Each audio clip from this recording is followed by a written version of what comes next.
GDR news, ఇది సామాన్యుని గళం. తిరుపతిలో నిర్వహించిన మీడియా సమావేశంలో చంద్రగిరి వైసీపీ ఇన్ఛార్జ్ చెవిరెడ్డి మోహిత్ రెడ్డి, టీడీపీ నాయకులు పోలీసు అధికారులపై తీవ్ర ఆరోపణలు చేశారు. తమ పార్టీ నాయకులపై తప్పుడు కేసులు నమోదు చేసి వేధిస్తున్నారని, అధికార పార్టీకి అనుకూలంగా కొందరు అధికారులు వ్యవహరిస్తున్నారని విమర్శించారు. చంద్రగిరిలో అంబేద్కర్ రాజ్యాంగం కాకుండా నారా లోకేష్ రెడ్ బుక్ రాజ్యాంగం నడుస్తుందని చెవిరెడ్డి మోహన్ రెడ్డి ఆరోపించారు. పులవర్తి నాని రిటైర్డ్ జడ్జ్ వృద్ధ దంపతులను దుర్భాషలాడినా కేసు నమోదు చేయలేదని ఫిర్యాదు చేసేందుకు వెళ్లినా తమను పోలీసులు అడ్డుకున్నారని అన్నారు. వైసీపీ నాయకులు కార్యకర్తలపై తప్పుడు ఎఫ్ఐఆర్లు, బైండ్ ఓవర్ కేసులు నమోదు చేసి భయపడుతున్నారని విమర్శించారు. ప్రతి మండలంలో న్యాయవాదులతో ప్రత్యేక న్యాయ విభాగాన్ని ఏర్పాటు చేస్తామని, అధికారులు చట్టానికి విరుద్ధంగా వ్యవహరిస్తే కోర్టులో సమాధానం చెప్పాల్సి వస్తుందని హెచ్చరించారు. భూ ఆక్రమణలు, అక్రమ ఇసుక తవ్వకాలపై కూడా ఆరోపణలు చేస్తూ ప్రజలకు అన్యాయం జరిగితే వైసీపీ అండగా ఉంటుంది చెవిరెడ్డి మోహిత్ రెడ్డి స్పష్టం చేశారు.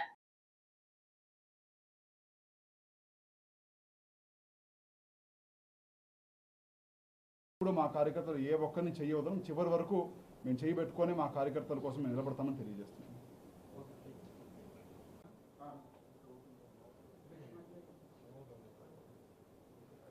చంద్రగిరి నియోజకవర్గంలో అంబేద్కర్ గారి రాజ్యాంగం నడుస్తూ ఉందా, లేదంటే నారా లోకేష్ గారి రెడ్ బుక్ రాజ్యాంగం నడుస్తూ ఉందో ప్రజలు ఎవరికి అర్థం కావడం లేదు. ఎందుకంటే ఒక కంప్లైంట్, ఎవరైనా ఫిర్యాదుదారుడు పలానా తప్పు జరిగింది, పలానా వ్యక్తి విధంగా చేశాడు, మేము కంప్లైంట్ ఇస్తామని చెప్పి కంప్లైంట్ ఇవ్వడానికి పోతే తిరిగి వాళ్ళ మీద కేసులు పెట్టే పొజిషన్ ఈరోజు చిత్తూరు జిల్లా, తిరుపతి జిల్లాలో ఈరోజు జరుగుతూ ఉంది.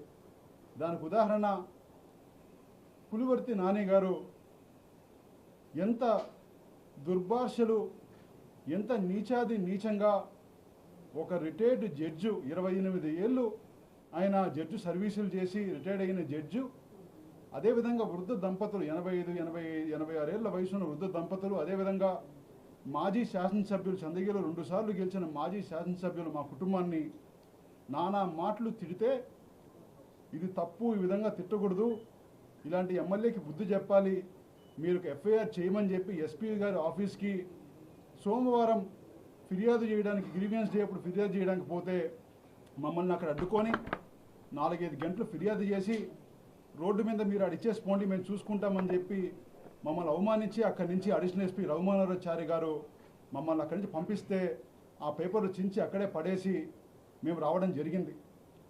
వచ్చినప్పుడు వాళ్ళు ఈరోజు తిరిగి మా మీదే ఎవరైతే మేము ఫిర్యాదు చేస్తామో మా నాయకులు 50 మంది మీద ఈరోజు ఎఫ్ఐఆర్ చేసి వాళ్ళందరికీ నోటీసులు ఇచ్చారు. అదేవిధంగా ఒకదంతా ఆగలేదు, వాళ్ళు బైండ్ ఓవర్ కేసులు అని చెప్పి ఇది అయిన తర్వాత ఒక్కొక్క మండలం నుంచి 50 నుంచి 60 మంది, సుమారు 200 మంది వైఎస్ఆర్సీపీ కార్యకర్తల మీద చంద్రగిరి కాన్స్టిట్యున్సీలో ఈరోజు బైండ్ ఓవర్ కేసులు పెట్టి వాళ్ళందరినీ కూడా పాత ర్యాలీ కేసులు కావచ్చు, చిన్న చిన్న డమ్మీ కేసులు అంతా పెట్టి ఈరోజు వాళ్ళందరినీ కూడా స్టేషన్కి పిలిపించుకొని నోటీసులు ఇచ్చి మీ అందరూ విచారానికి రావాలని చెప్పి వాళ్ళందరినీ భయభ్రాంతులు చేసే ప్రయత్నం అడిషనల్ ఎస్పీ రఘుమానాచారి గారు చేస్తున్నారు. నిజంగానే చాలా బాధాకరం. ఇలాంటి అడిషనల్ ఎస్పీలు, ఇలాంటి ఎస్పీ గారులు ఉండడం సమాజానికి నిజంగా బాధాకరం. ఎందుకంటే మీరు గవర్నమెంట్కి పనిచేస్తున్నారో లేదా టీడీపీ పార్టీకి పనిచేస్తున్నారో ప్రజలకు ఒక్కసారి మీ సమాధానం చెప్పాలి. ఇంకొకరి గారు తెలియజేస్తున్నాను, మేము ఫిర్యాదు చేసిన దానికి వచ్చిన దానికి ఇన్ని కేసులు పెట్టారు. మేము అడిగాం మిమ్మల్ని, మా కేసు ఏమైంది స్వామి, మేము ఇచ్చాం కదా ఆ రోజు కేసు, మా కేసు ఏమైందని అడిగితే అవన్నీ బూతులు కాదంట. పులివర్తి నాని గారు మాట్లాడిన ఏ ఒక్క మాట బూతు కాదంట. అదేదో పురాణాలో లేదో ఏమో నాకు తెలియదు, కానీ అన్నీ అడిషనల్ ఎస్పీ గారు అవన్నీ ఏవో మంచి మాటలు ఏదో విన్నట్టు, చాగంటి ప్రవచనాలు విన్నట్టు ఆయన ఫీల్ అయ్యి ఇవన్నీ బూతులు కాదు, అవన్నీ మంచి మాటలు, దీన్ని కేసు నమోదు చేయలేమని చెప్పి మా అందరూ రిటర్న్గా పేపర్ ఇవ్వడం జరిగింది. ఇంత నీచంగా మీరు దిగజారాలా అని చెప్పి మిమ్మల్ని ఇక్కడి నుంచి అడుగుతున్నాను. తప్పకుండా ఈరోజు ఎస్ఏలు కావచ్చు, సిఏలు కావచ్చు, ఎవరైతే దాన్ని సంతకాలు చేసి మాకు ఇచ్చారో నోటీసులు వాళ్ళందరినీ కూడా కోర్టుల మెట్లు ఎక్కేలాగా మేము తప్పకుండా దీని మీద బలంగా న్యాయస్థానాన్ని ఆశ్రయిస్తామని చెప్పి ఈరోజు ఇక్కడ మీడియా సాక్షిగా నేను తెలియజేస్తున్నా.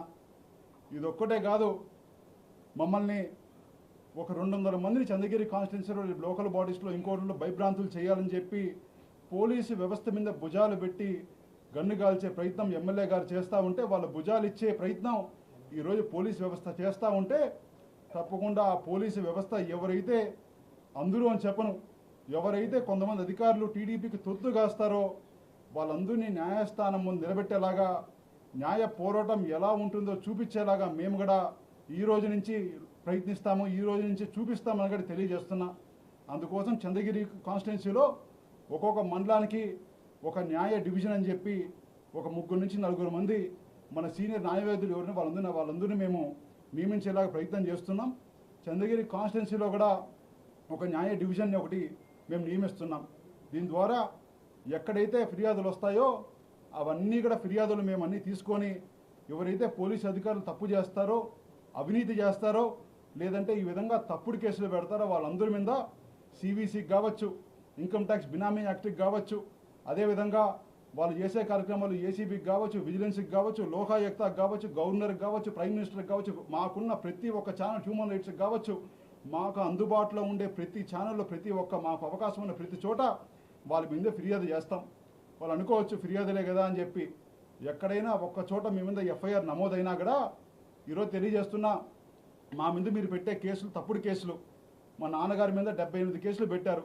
అందులో లాస్ట్ 5 ఏళ్లలో సుమారు 68-69 కేసులు కొట్టేయడం జరిగింది తప్పుడు కేసులు అని చెప్పి. మా నాయకుల మీద ఎవరి మీద కేసులు పెట్టినా కూడా అవన్నీ తప్పుడు కేసులు కాబట్టి కొట్టేయడం జరుగుతుంది. కానీ మీరు తప్పు చేసే కేసులు పెడుతున్నారు.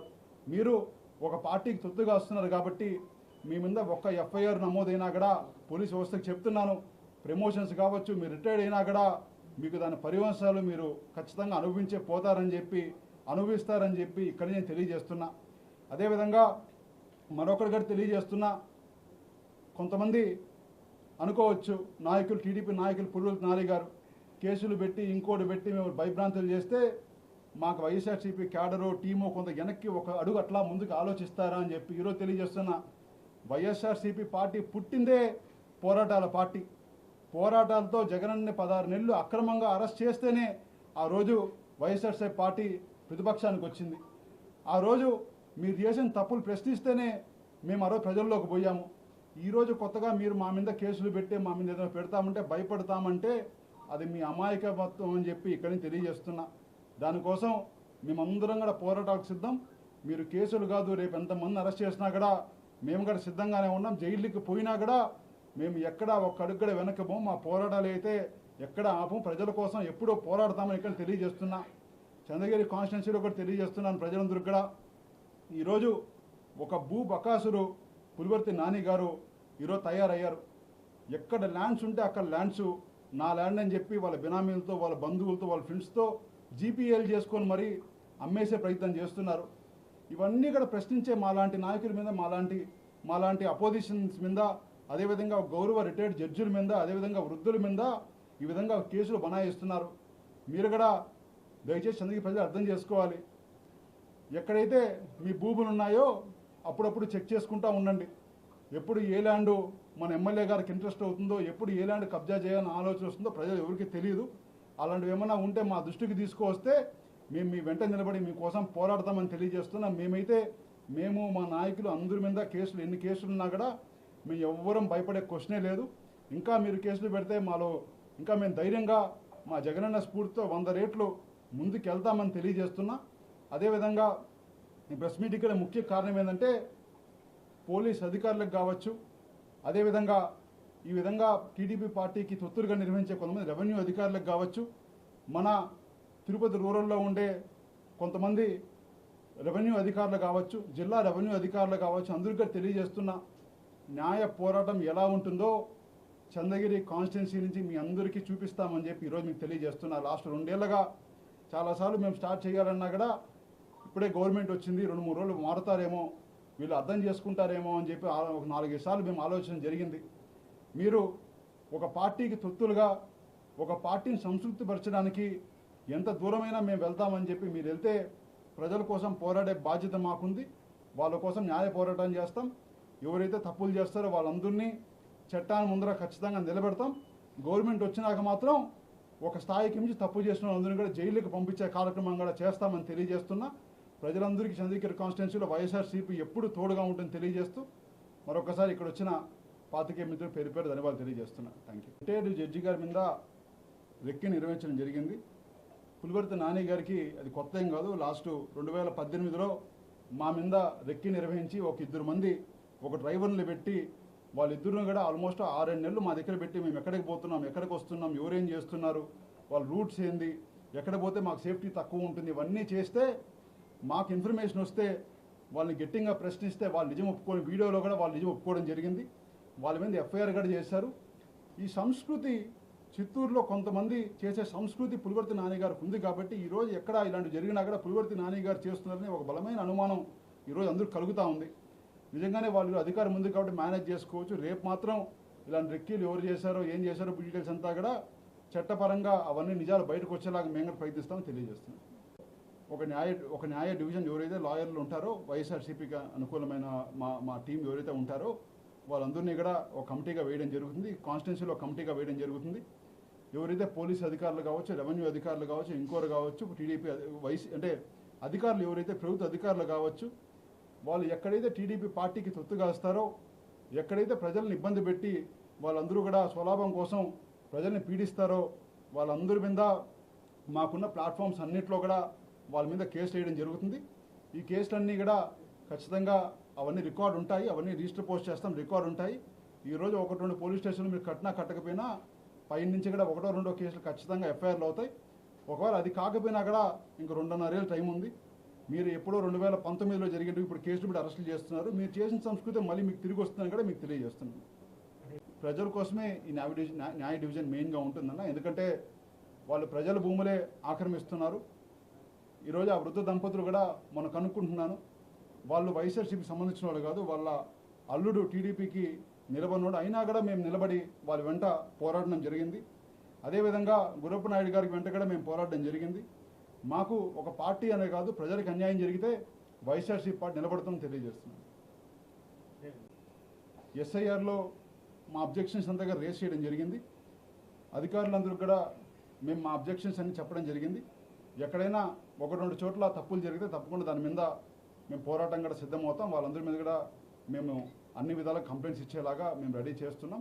కానీ చాలా చోట్ల అయితే ఎస్ఐఆర్లో మనం నిజంగా మాట్లాడుకుంటే చాలా చోట్ల ఒక 60-70-80% అయితే నిష్పక్షపాతంగా చేస్తున్నారు. ఒక 10-20% మాత్రం కొంతమంది అధికారులు ఇప్పటికి కూడా వాళ్ళు కొంతమంది సాటిస్ఫై చేయాలని ప్రయత్నిస్తున్నారు. వాళ్ళకి కూడా విజ్ఞప్తి చేస్తున్నా, ఎవరో కోసం మీరు భవిష్యత్తు తాకట్టు పెట్టుకోవద్దండి. మీరు సెంట్రల్ గవర్నమెంట్ ఎస్ఐఆర్, ఇది సెంట్రల్ గవర్నమెంట్ నుంచి ఓట్లు నమోదు, దాంట్లో అన్ని కూడా మీరు ట్రాన్స్పరెంట్గా అందరికి అనుకూలంగా ఎక్కడా తప్పులు జరగకుండా చేయాల్సిందిగా అధికారులందరూ విజ్ఞప్తి చేస్తున్నారు. ఎవరు వెనకాల నుంచి నిలబడుతున్నారో ముందు నిలిపిస్తారో ఒకసారి వదిలేద్దామన్నా. ఏది నిజమో అబద్ధమో ఆలోచిద్దాం. ఈరోజు అశోక్ రెడ్డి అనే మీద జీపీఏ జరిగింది. అశోక్ రెడ్డి నాకు సంబంధం లేదని ఆయన చెప్పగలుగుతాడా? నా సంబంధము నాకు మంచి క్లోజు, నాతో ఉండే అతను అది ల్యాండ్ సంబంధం లేదని వాయిస్ రికార్డింగ్ మనం చూసాం. ల్యాండ్ తెలియని వ్యక్తికి ఏ విధంగా జీపీఏ చేస్తారు? ఈ ఒక్క ఎగ్జాంపుల్ సరిపోదా ఆయనకి సంబంధం ఉందా లేదా అని చెప్పి. అదేవిధంగా ఆయన బినామీలు ఏ ప్రాపర్టీస్ ఉన్నాయి లిస్ట్ అంతా మా దగ్గర రెడీగా ఉంది. అన్నీ కూడా రిలీజ్ చేస్తున్నాం, రెడీగా టోటల్గా ఒక్కొక్కటి స్టార్ట్ చేస్తున్నాం మేము. అవన్నీ కూడా బయటికి తీసుకొస్తాం, ప్రజలే అర్థం చేసుకుంటారు వాళ్ళు ఇది నిజాలా అబద్ధాలా అని ప్రజలకి అర్థమవుతుంది చెప్తున్నాను. వాళ్ళు ప్రూవ్ చేయాలి కదన్నా. ఇన్ని రోజులు ఇప్పటికీ వాళ్ళు మొదటి 2.5 సంవత్సరంగా చెప్తున్నారు, చాలా ఆరోపణలు చేస్తున్నారు, భూ ఆక్రమణలు అన్నారు, దొంగొట్టున్నారు, 100 ఆరోపణలు చేశారు. వాళ్ళు నిజంగా ఆధారం ఉంటే ప్రూవ్ చేయండి, మేము ఏ విషయానికైనా సిద్ధం. దేనికైనా మేము తప్పు చేయలేదు, తప్పు చెయ్యం, మా ఆలోచనలు అలాంటివి కాదు కాబట్టి దేనికైనా మేము సిద్ధమని తెలియజేస్తున్నాం. ఒక్క స్వర్ణముఖి నదే కాదన్నా, అక్కడ ఎక్కడో తొండవారి నుంచి స్వర్ణముఖి చంద్రగిరి కాన్స్టిట్యున్సీలో ఆ పక్క స్టార్ట్ అయితే ఇక్కడ తిరుచానూరు వరకు ప్రతి చోట వాళ్ళు ఇసుక కావచ్చు, భూములు కావచ్చు, స్వర్ణముఖి నదిని కూడా కొంత ఆక్రమించేస్తున్నారు. అదేవిధంగా మఠం భూములు ఆక్రమిస్తున్నారు, డీకేటీ భూములు ఆక్రమిస్తున్నారు. అదేవిధంగా పట్టా భూములు పెద్దవాళ్ళు ఎప్పుడెప్పుడో ఎవరైతే ఇల్లులు కట్టుండ్రో, ఎవరైతే ఖాళీ భూములు ఉన్నాయో ఆ భూములు టార్గెట్ చేస్తూ వాళ్ళు కొంతమంది అనుచరులు పెట్టుకొని ఈరోజు పోలీస్ వ్యవస్థని, అధికార రెవెన్యూ వ్యవస్థని అడ్డు పెట్టుకొని వాళ్ళు ఆక్రమిస్తున్నారు. చంద్రగిరి కాన్స్టిట్యున్సీలో ఎమ్మెల్యే గారి మీద నిజంగానే వాళ్ళ అక్రమాలను విచారణ చేస్తే నిజంగానే కొన్ని వేల కోట్ల భూములు ఎన్ని ఆక్రమించారు